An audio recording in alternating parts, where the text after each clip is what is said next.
Hi hello అందరికీ. ఇంకా ఇందులో ఒక రెసిపీ పెట్టాను ఈ వీడియోలో. అది చూస్తూ నేను చెప్పేదైతే వినండి. ఫస్ట్ ఆఫ్ ఆల్ ఏంటంటే, నేను ఏ కామెంట్స్కి రెస్పాండ్ అవ్వను, బట్ ఈ కామెంట్కి రెస్పాండ్ అవ్వాలనిపించింది, అందుకే ఈ వీడియోలో ఈ కామెంట్ గురించి పర్టికులర్గా చెప్పాలి అంటే ఏంటంటే, ఈ ఓనర్స్కి అహము. సో అహంతో టెనెంట్స్ ఎంత క్లీన్ చేసినా సరే వాళ్ళకి కనిపించదు అని పెట్టారు. దాని గురించి అయితే మాట్లాడతాను. ఫస్ట్ ఏంటంటే, ఈ ఇల్లు మా అత్తమ్మది, మాది కాదు. ఇంకా అఫీషియల్గా మేము ఓనర్స్ అయ్యాక మీరు అన్నమాట ఏమన్నా వర్తించిద్దేమో చూద్దాము.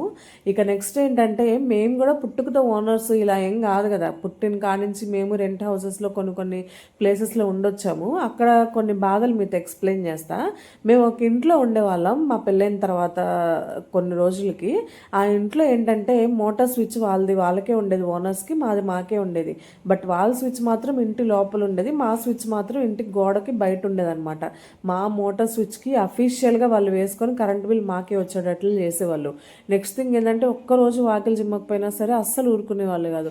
ఇవన్నీ చిన్న చిన్న విషయాలు పక్కన పెట్టేస్తే, నేను ప్రెగ్నెంట్ అయిన తర్వాత నాకు హెల్త్ బాగోక నేను మా అమ్మ వాళ్ళ ఇంటి దగ్గరకు వచ్చి ఉంటే, మీరు ఇలా అప్పుడప్పుడు, అది కూడా నేను రెగ్యులర్గా ఏం వచ్చి ఉండలేదు, అప్పుడప్పుడు మాత్రమే వచ్చి మళ్ళీ నైట్కి వెళ్ళిపోయి నిద్రపోయేవాళ్ళం అనమాట. అలా ఉంటేనే మీరు ఇంటి ముందు ఉండి వాకిలి ఇల్లు శుభ్రం చేయకుండా అలా వెళ్ళిపోవడం కరెక్ట్ కాదు. మీకు అంతగా నచ్చకపోతే ఇల్లు ఖాళీ చేయండి అని చెప్పి నిర్దాక్షిణంగా ఇల్లు ఖాళీ చేయించిన ఓనర్స్ని కూడా మేము చూసాము. అన్నీ చూసే వచ్చాము. ఇంకా ఇంత షార్ట్ వీడియోలో అన్నీ చెప్పడం కుదరదు కాబట్టి నేను నెక్స్ట్ వీడియోలో షేర్ చేస్తాను దీనికి కంటిన్యూషన్.